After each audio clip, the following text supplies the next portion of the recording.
All right. Welcome to Big Screen Energy. This is Big Mike from Big Mike's Real Reviews. And with me today, I have, Ken K from At Random with Ken K. here we go. And we both had a chance to see a early screening of The Furious on Tuesday night. And we're going to do a non spoiler review on that movie. And first off, I'm going to let Ken go ahead and give his thoughts on The Furious.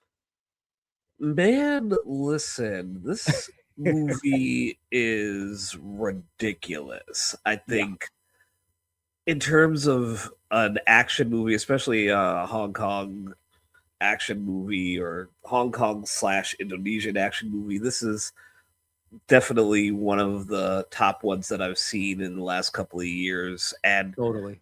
which isn't saying much because I feel like there are a lot of action films that, at least in Hong Kong and Southeast Asia, that I've not done the best as far as keeping up with. Hmm. But obviously, we've got Miao Xi here in the cast, as well as Joe Taslim. Yep. And From The apologies Raid. if I'm pronouncing that first actor's name wrong, but that actor in particular is kind of crazy because he goes back to the mid '90s. Yeah, you sent that in the group chat. That was like mind blown. I did not know that. Yeah, I mean, he was playing basically the son of like Chow Jet Yun Li. Fat in one film, the son of Jet Li in My Yep. Father the Hero. So he's been doing martial arts action in films since he was basically 10. But now he's playing the dad, right? In this movie. Yes. So that is kind of like the It's a full big thing circle with this. moment. It really is a full circle moment because in this film he is someone who is who's been away from Hong Kong, and his daughter has been staying with him temporarily, but she's about to go back, and there is a lot of ambiguity about his past. He is mute, Mhm. so he only communicates with her through sign language. And you just have this great dynamic with him where you know that he has a past, but the film never dives deep into it for you to know exactly what it was. Yeah, and I love movies like that, and I think it tends like a lot of action movies tend to do that, where the lead has some kind of ambiguous backstory, and you never really get it, especially in the first movie. If they do make another one, yeah, okay, fine. But usually you don't really get a backstory a lot of times in these, action movies like this where you have like the main protagonist, he's just very mysterious. Hmm. Like you don't even reveal his name until like near the end of the film. Yeah. Yeah, you didn't even yeah, you don't even know what his name is. It's crazy. But all But you I mean, need you to don't need to know. No, you don't need to know. All you need to know is that this man is a beast. Yeah, and you taking his daughter was probably the worst decision that you've ever made in your life for as little amount of time that you have on this earth with that life. Yeah, because there is this whole human trafficking angle to the film, Yep. and this is something that Joe Taslim's character is investigating because his wife was Yes. reporter herself. This is someone played by Jeeja Yanin, who most people will remember from the action film Chocolate, where Yes. she really blew up after that film, but kind of fell by the wayside a little bit for a bunch of different reasons.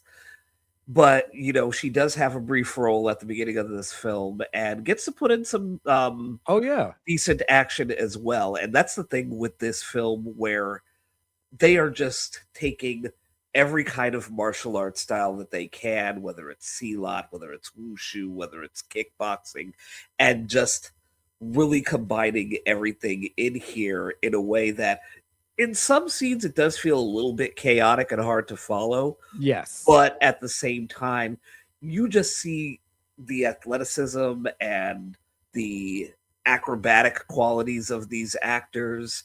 And again, you've got um Xie Miao in here, as well as Joe Taslim. And anyone who knows Joe Taslim from The Raid Yep. or Warrior, the TV Mortal show, Kombat. and yes, Mortal Kombat as well. You know that these are absolute professionals, and of course, speaking of the rain, we also have Yayan Ruhian in here as Tak, Yeah. and he's like a henchman for one of the main villains in the film, and Dude, to see him and scenes Joe were Taslim have a crazy. rematch after they first fought each other in the Yeah. rain. After what, That- 14 after 14 years after that Yeah, movie?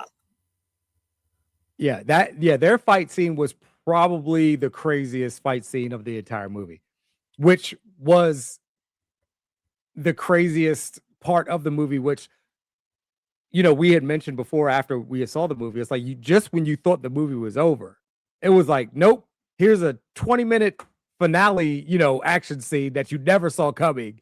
And it was just mind blowing. this is just like Lord of the Rings style fourth act of Yes. the film. Exactly. Like movies end at the third act. But what about it's fourth like, nope, act? no, well, fourth act is just fighting. just straight up knuckle duster right here. Yeah. It was, I love this movie. I was just like, I grew up, taking martial arts. I love martial arts movies. There was a time where I was just like really heavy into it. That's all I would want to watch. I would go to Blockbuster and rent any kung fu movie I would find on the shelf and just watch it and try to emulate, the moves and everything. And Yeah. I took Taekwondo as a kid. It was just like, and so I really got into the whole martial arts genre back in the mid 90s or early to mid 90s. Yeah. And so like I always had like a real soft spot for action movies and especially martial arts films. And this one was just a breath of fresh air after, seeing a lot. You do get a lot of martial arts films that you find on streaming or whatever. And some of them are pretty good. Some of them are not. Yeah. And even if you have some of the fight scenes that are well choreographed, they may not even be many in the movie. They may be few and far between. But that was not the case with this movie. Yeah. This was like you hit the ground running, you never stop. All you do is kind of take your foot off the brake for a second, and then you hit the accelerator as hard as you can yet again. That's just what this movie is. No, absolutely. And we have to talk about the director because this was directed by Kenji Tanigaki, who is a stuntman, fight coordinator, and it shows. And this is someone who you have to thank for those live action Rurouni Kenshin movies. Yes. As well as another film that I definitely did check out a couple of years ago, Twilight of the Warriors, Walled In. I did see that one. That one was another good one. Yeah, and I know that a lot of people were hyped to see him do the action design and stunt choreography for G.I. Joe Origins Snake Eyes. Yep, I saw that one too. That was good. Yeah, that was a terrible movie. No. Oh, you know what? I'm thinking of, it was an animated one. Never mind. I'm thinking of an animated one. No, the one with Henry Golding where they said, all right, the two main points about Snake Eyes that make him cool. You never see his face and he never talks. Let's make an entire movie where you see his face the whole time and he's talking the whole time. Yeah. Yeah. I'm sorry. I was thinking of this animated one I just watched on Netflix. I mean, not Netflix, on Amazon Prime like a few months ago. Oh, what was that? G.I. Joe Resolute? Yes. Yeah. Yes. No, that was dope. Yeah. But no, the editing in that film definitely betrayed Tanigaki's skill because he is definitely an absolute master when it comes to this type of action. And just to see the brutality and the variety of action, the use of weapons, especially one scene where our main character is just going into a club to track down the men he fought as his daughter was getting kidnapped. And he just has a hammer.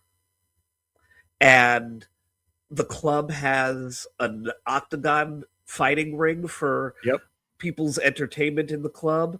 And he has to go up against all of these goons, bodyguards, as well as the people who were fighting. Yeah. Oh, and don't forget about his steel toe boots. Oh, yes. Those steel-toe boots came in real handy. Yeah. One of the things, as far as like Asian action films will do, is make sure you know when like the hero gets hurt, the hero gets hurt. Oh, bad. Yes. They're falling out of 3-story windows. They are, no matter how many times you avoid someone swinging at you with a sledgehammer, you're eventually going to have to take that hit. Oh, yeah. Oh, yeah. And he took quite a few. Got that Off- head, got that bell rung. And he already had that trauma. I think that's, of course, like you said, they don't really explain like his backstory and even why he was a mute, but they did put in the movie that like he had this bad head injury. And so I think that had something to do with it, but of course they didn't explore it, but they left it ambiguous for you to kind of say, oh, well, that's probably why, you know? Yep.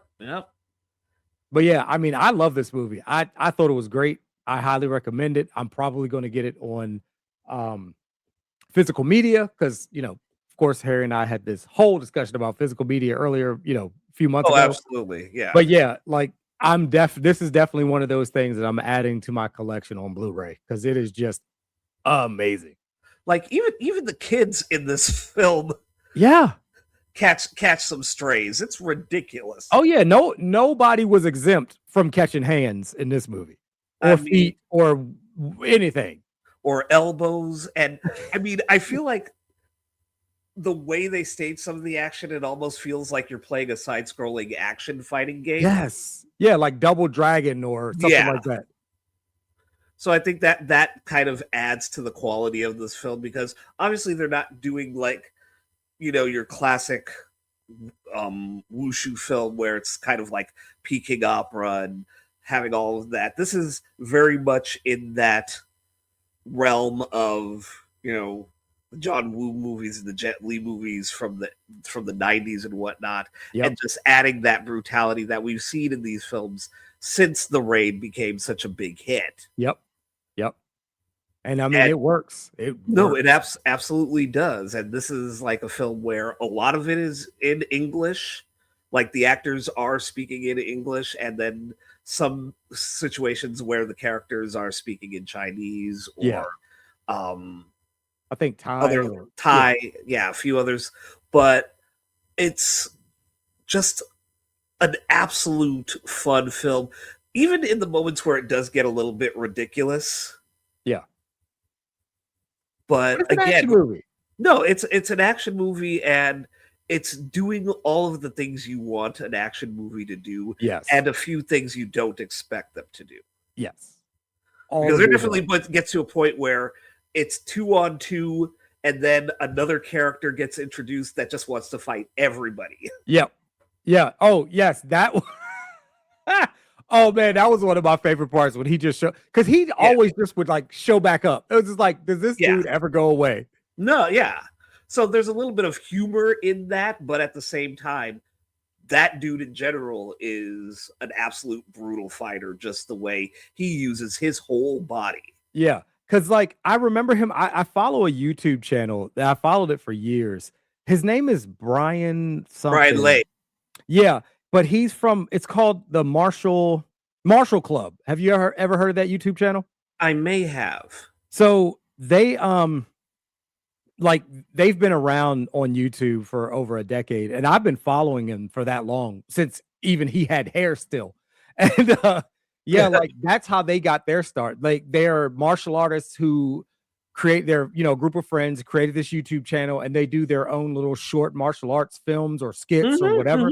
And they're actually very good. So I recognized him even in the trailer because I was like, oh my God, he's from Marshall Club. Like I follow that YouTube channel. Like I've watched because I think I assume Andy Lay would also be his when he's related to. Like you don't want to assume everyone with the same last name is related, but I feel like they are probably brothers. But I think they were both in Shang-Chi together. They did Everything Everywhere All at Once, Paper Tigers, even appeared in like an episode of Wu-Tang: An American Saga. Yeah. Yep. So obviously, like they put great in all martial artists. Yeah. Great choreography. I mean, I just can't stop talking this movie up just to the highest level. It was that good. Yeah, no, this is definitely one of my favorites of the year in general. Yep. Just for just fun. Not even like by Yeah, no means was this like some groundbreaking film that's going to win an Oscar or anything like that. I mean, it no, may win like if they ever, how they're talking about introducing stunts to Oscars. If they oh ever do yeah, that, yes. But yeah. I think outside that's of not that, until like 2028. yeah. But outside of that, this movie ain't winning no Oscar. But No, goddamn, is it fun? yeah. If nothing else, you were going to have a good time A watching this film. great time. Absolutely. Yep.